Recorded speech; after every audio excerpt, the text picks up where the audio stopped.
AWWA Literary Festival 2024 last day programme. So formally today is the last day of the fest, and when you go out in the evening, in fact I want you to think differently. Of course everybody loves books, music and food, that's why we are here. Yet, can I put some thoughts in the next 15 minutes about how we can gain from this lit fest and come back to season 5 differently? So in this particular journey, I want to start by telling that, before AWWA, the only opportunity that I got as a lit fest in the armed forces was INS Balsura, where, we had a lit fest where I went first time, of course.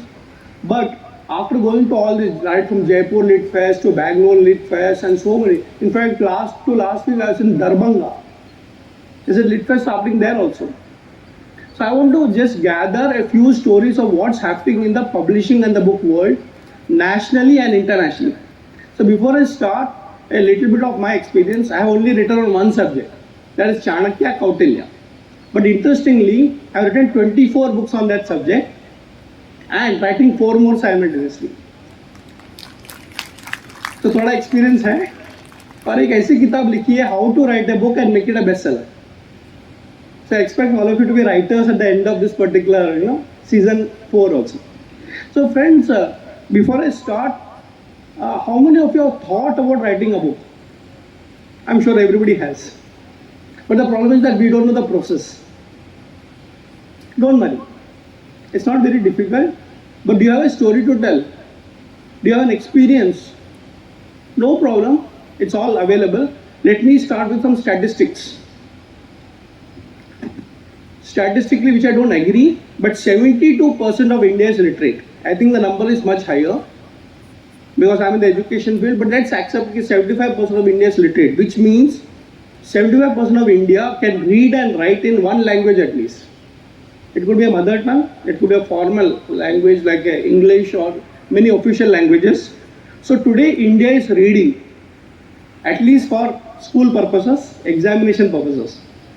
The sad part is that our newspaper reading is more than book reading. I'm sure even though the world is moving from paper to digital, Indians and India is reading in multiple languages. 18 official languages and more than 300 plus languages in India. So what's important is that India is reading, but unfortunately limited to textbooks. The data says 92% of books sold in India are still textbooks. So I'm sure many of you are teachers with KV and Army School here. So do we require textbooks? Of course we do. But if you look at many countries across the globe, and I teach in some of the universities globally also, they have a concept which I'm trying to introduce in Indian schools also, books beyond textbooks. Of course textbooks are important, but there's a huge literature of beyond textbooks. So the first E is explore. The best part about the book, I would say world, is you can write a book and you can have a book on any subject. Design, it can be fiction, non-fiction, management, leadership, which I write on, Chanakya. And it's a very famous say, if there is a topic in which you don't find a book, please write one. Of course, there's a lot of, I would say military literature also coming out, and you can see OTT platforms and movies coming out of it. But my request to all is that have you explored the world of books, which is huge. I've been very fortunate to be born in a family of books. When I say family of books, my father was an author. He wrote 13 books in Malayalam. Unfortunately, the generation he was born in, we are very calculative about books. अरे यार library में से दो और वापस करो, खरीदो पर. So the summer vacations were about reading books. And my mother, even though she was only 10th standard pass, every day used to read at least 5 newspapers in 5 different languages. So I would say that please understand that books don't have limits. So I'm sure if you explore all the display of the books, there are many subjects. First, I come from a city like Mumbai, where space is a constraint. So between me and my wife, we always have this debate. अरे और एक book लेके आ गए. I get a lot of gifts. So a lot of first-time authors come to me and give their books, and I like them. New ideas, creativity, and low confidence. First-time authors have low confidence, but I keep them with an author-signed copy. So if you don't have place to keep books in your house, better convert your mindset and say, I live in a library. So 10,000 books is just a small number. Of course, from a space management perspective, you can go more digital now, but keep exploring. And my suggestion is that don't just explore the formal languages like an English or a Hindi, which is quite published. How about regional languages? One of the major challenges about the literature world is that lot of languages with scripts are not being read. For example, Maithili as a script. Lot of people in Darbhanga and that region in Bihar speak Maithili, but they can't read Maithili. Can we go back? Of course, there are some states in India like Kerala, Malayalam. When you go to Bengal, we have a great literature culture, Maharashtra. But they are, prominent languages. What about small languages? In fact, one of my friends was telling me Manipuri has got a script. It starts that can we read back these particular small little languages. And the beauty is that if you don't know these languages, you can go to YouTube and at least get some orientation. So I would say that please explore multiple subjects, multiple genres and multiple languages. And India has got a collection of literature and most of them are still in physical format or what we say manuscripts. For those people who want to understand India's history of literature, please go to a website called as nationalmanuscriptology.com. The government of India started to collect literature across India from various houses, libraries. And when I was part of that particular project, I realized we were exploring some organized libraries. One of the best libraries in India organized in an academic institution is the Mysore University. I was surprised, and if you get a chance, please go there. 80,000 manuscripts. 80,000 manuscripts. I am talking about one library. When the National Manuscriptology Mission started, it's still going on. You'll be surprised. The formal collection, which is digitalized already, you can go and download free books also, is more than 1 crore books. This India's past literature I'm talking about. Interestingly, there is a category which I was very surprised. And that category, even I did not know in the last few years, it's called Jati Puran. Jati Puran? So when you look at the word Jati, it gives you a very negative, concept of casteism. No, Jati means the profession you are actually born in. For example, we are in the military. There is always something called SOPs, right? Standard Operating Process Protocol. For more than 5,000 processes or professions in India, the whole literature of SOPs has been documented. For example, let me tell you kind of a profession in Maharashtra. If you are from the Maharashtra background, it is called Vasudev. So what is the Vasudev culture? They are actually trained in astrology, face reading, and they are also fortune tellers.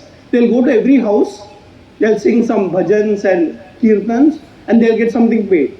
Of course, that profession is dead. But can you believe they have actually defined the process? What time to go, which house, they can enter the house. So this whole process is documented in a category called a Jati Puran. Let me come back to something which most of us know, Vishwakarma, the god of engineers. How many of us know there is an SOP of that also? So we have this puja in most of the factories, right? Weaponaries also. So we have huge collections of different subjects. I'll not speak about it, but please explore different genres and you'll be surprised. So much knowledge is documented in the past in our country. Second is express. Basically, my another challenge is, I'm a first-time author. Writing a book is challenging, publishing it is challenging, and convincing people to read is the biggest challenge. So, luckily for me, Dr. Pillai has, like Virender Sehwag, set the stage. So let me pick up the ropes from there. When I was about to re-attire, I don't use the word retire, I say re-attire, I looked at various possibilities to keep myself engaged. So one was to delve into this sphere of what we say scholar warriors, pretending to be scholar warrior. So I said, okay, let me start a PhD I finished it last year at the age of 67. So I said, okay, let us think of organizing a military literary festival. When we went and told the people who organized the Kasoli Literary Festival, they said, this is oxymoron. Military and literature, how do they gel? So then we tried to tell them that we have better halves. We have ladies who bring in poetry, writing. So with some help from ladies, and thank God AWWA has taken up this venture, but many of you may not know that the first military literary festival in world was organized by Western Command. Please clap for that. That was done in Chandimandir in year 2016. And I had the privilege to host it along with my Chief of Staff, and General and Mrs. Malik were very much there. Amreen Jadi was there, Rachna Bisht was there. So we used a combination of women power and men to launch that thing. So compliments, congratulations, you've taken it at a different level. I must tell you that. Now, the second thing was to convince the editors to start a column on military affairs in newspapers. Now, it was difficult because a lot of people write, like Jal Bhupinder writes very prolifically, a lot of veterans write. Luckily, I found Times of India, regional edition. There was a person called as David who agreed to do this column. He said, okay, sir, we'll do the column. But who will write? In Punjabi, there is a saying, Jada bole, ohi kunda khole. On a wintry night, snuggled into Razai, if you hear the knock, then whoever answers has to open the door. So he said, sir, you will write. So I couldn't say no. We started a fortnightly column. Once I wrote, and other time I convinced General Panag to write. After a while, General Panag had some other, his writing profile got enhanced. He moved at a different level.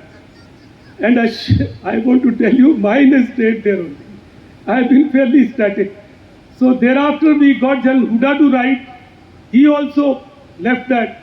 But in the process, I managed to write 200 odd columns, fortnightly, and other articles. So this is a compilation of reordered columns. It's not a lazy compilation. Every word has been reordered. I have updated it. It is more like a textbook, sir, like you said. And I was in Sapna 3 days back doing the book signing. And on Higginbotham's and Book Hives and Gangarams. Bangalore is a beautiful place for books. So here is this, it's about 400 pages, but don't go by that. You can go to different sections. If you want to read about Indus Water Treaty, and I'm a very simple writer. Because the biggest compliment I received on my columns is when a chap stopped me. I'm calling him a chap because he is a young major. He said, sir, I think I also can write like you. That's the best compliment. When you write the way your reader feels, he can also write. So friends, my time is up, and Dil is, despite being my subordinate, giving me some looks. So the book is here. A publisher has made a lot of effort. He's tried to put it. We have intentionally avoided putting a hardcover to make it reachable. So, and it's good for ladies also. Because your husbands in parties and all are yapping away on things. Here you will get to know what they're talking.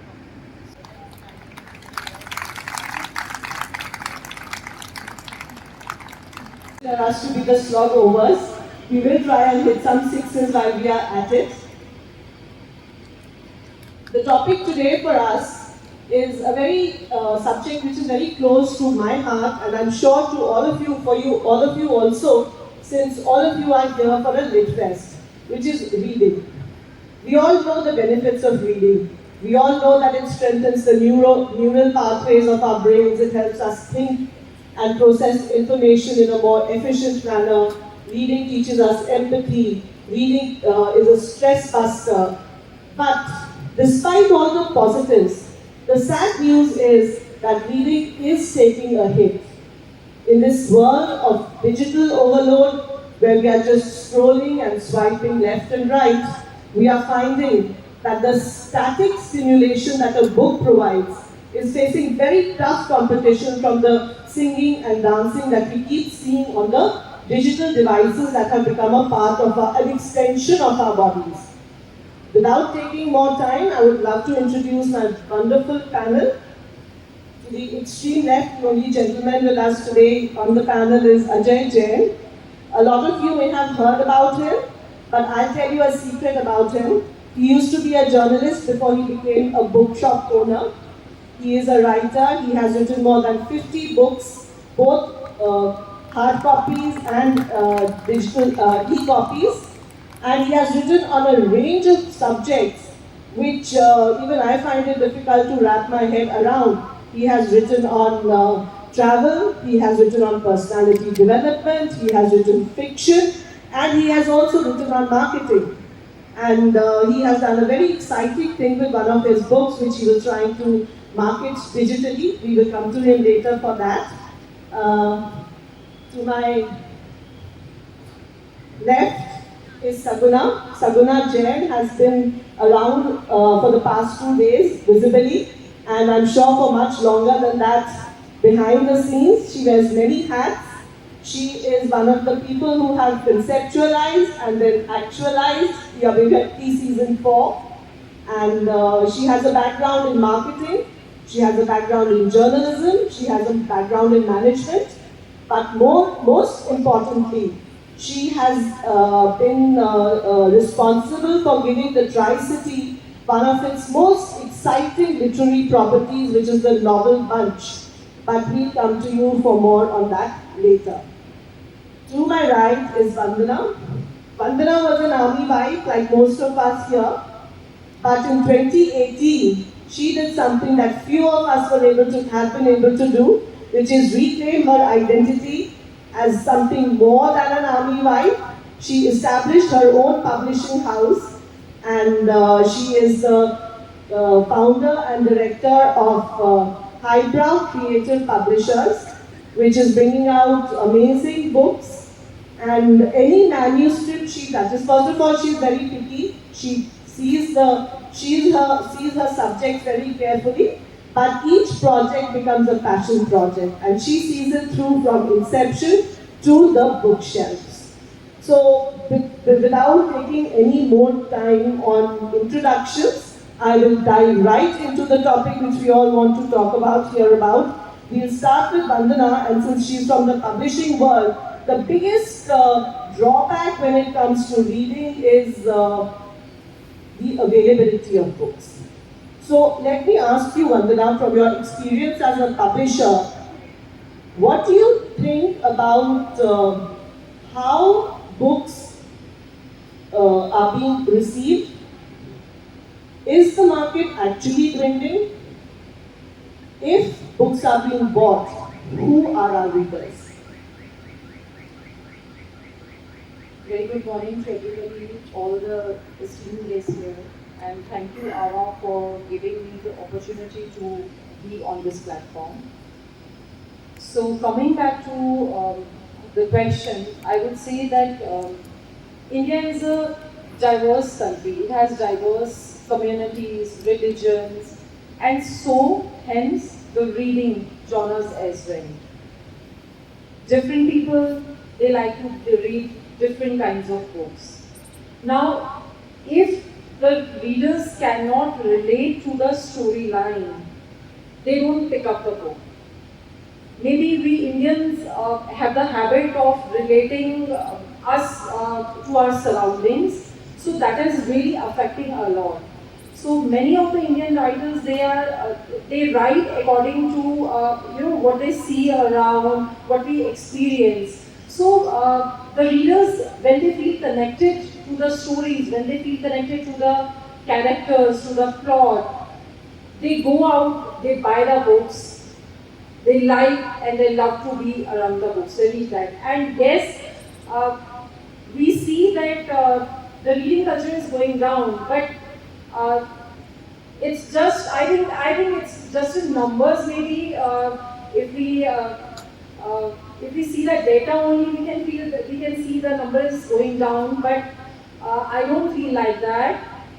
The number of authors are going up nowadays, and hence the readers are also going up. But the only thing we have to keep in mind is that they need to give out the stories which they can relate to and they can feel empathetic about it. Thank you, Vandana. So what you just said is very interesting, that the data can be very misleading. So the data is all over the place as far as books go. Post-pandemic reading went up in a big way. 2022 it fell slightly, but the prognosis for 2023, 2025 is very positive. We feel that children don't read, but young adult literature, the genre of young adult literature is the one that is likely to be going up in a huge way. Most publishing houses, most international publishing houses now have commissioning agents, commissioning editors, specifically looking at this genre of books for young adults.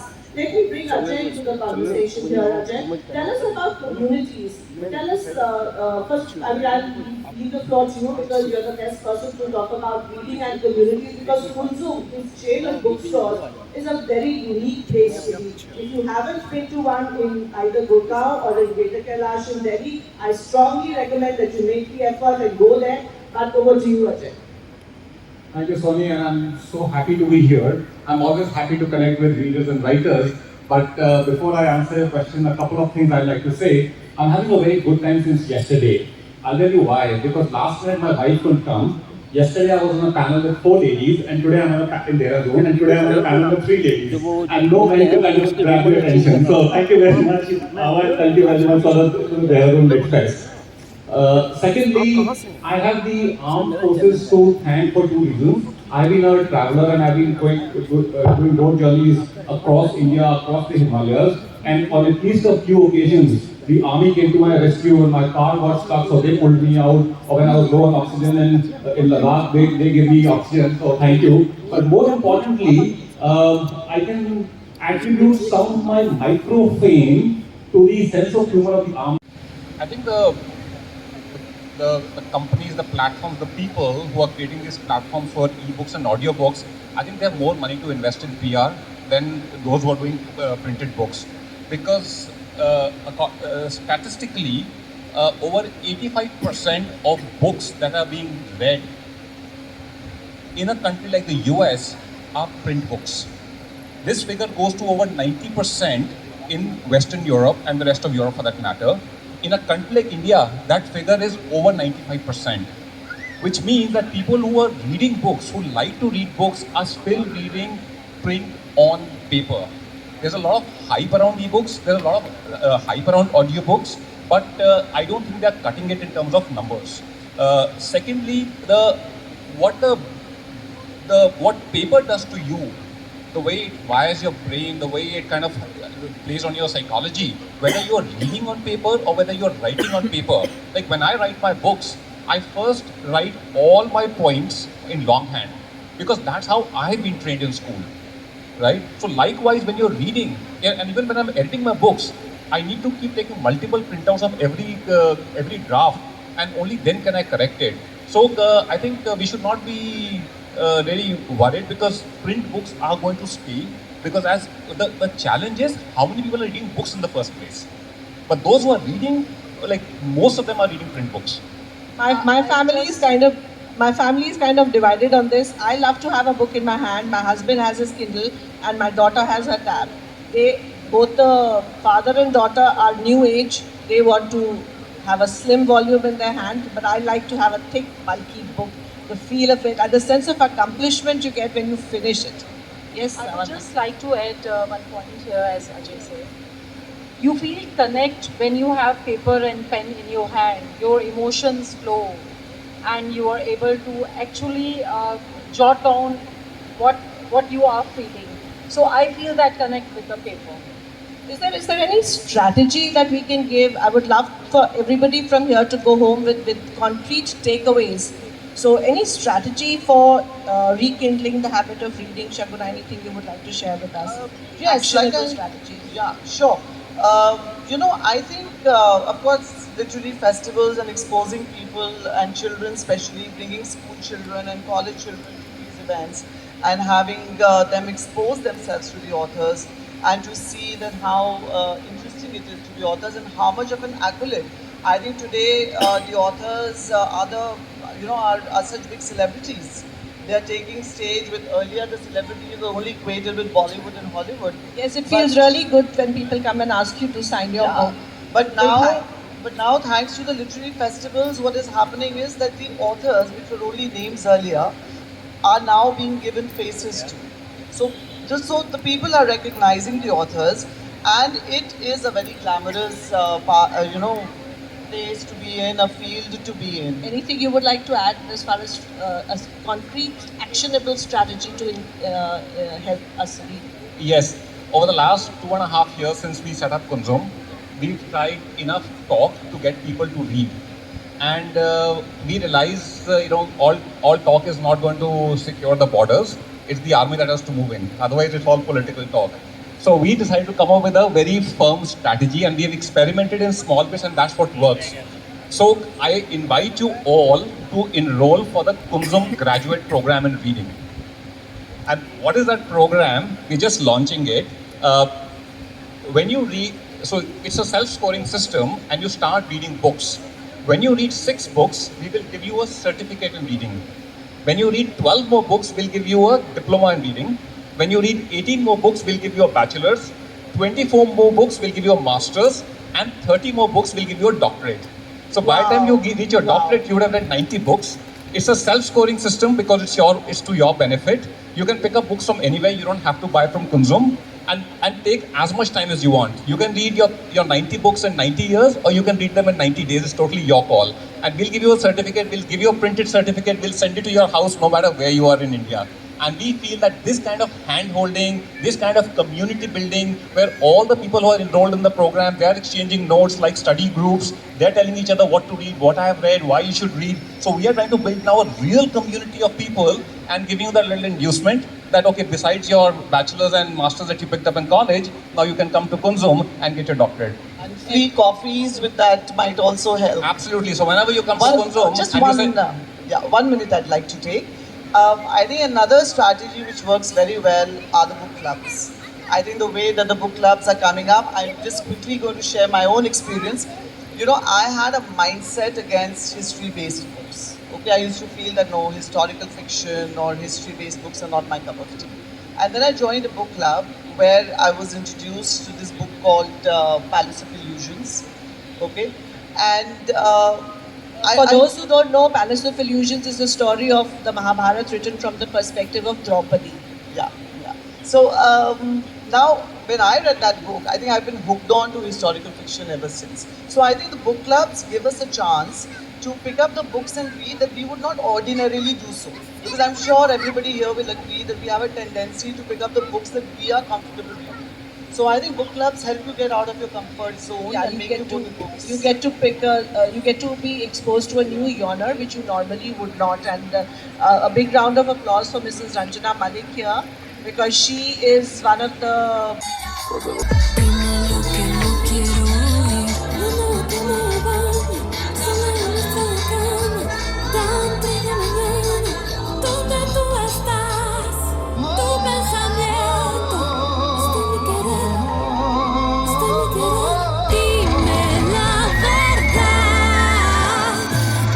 Más vida a la vida. La noche tiene labios carmesí.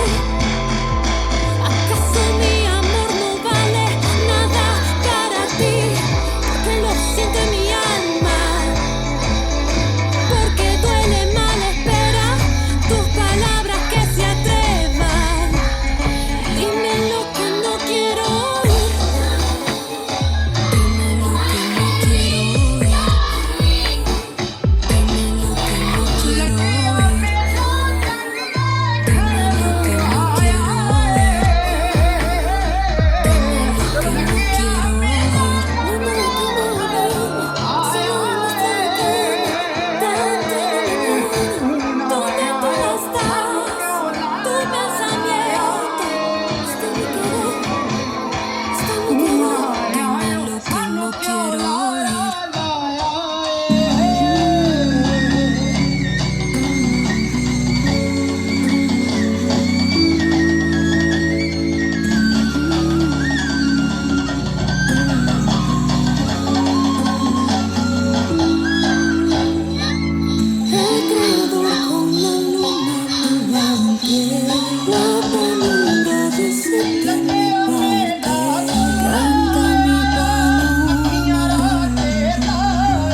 Quizás no quede nada.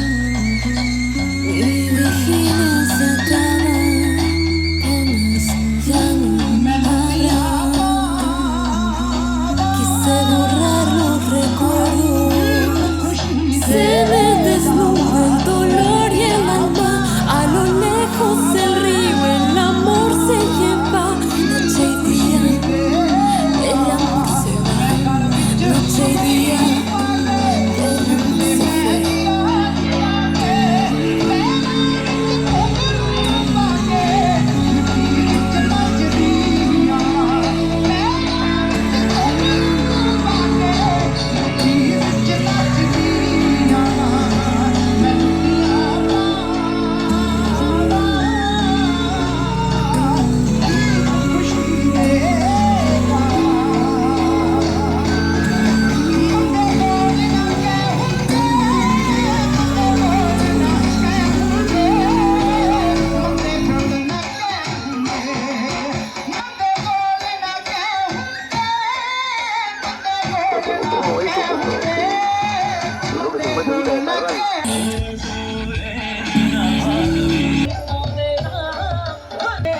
I saw everybody smiling during the performance. Let's hear it up for them. The young artists of North Zone Cultural Center.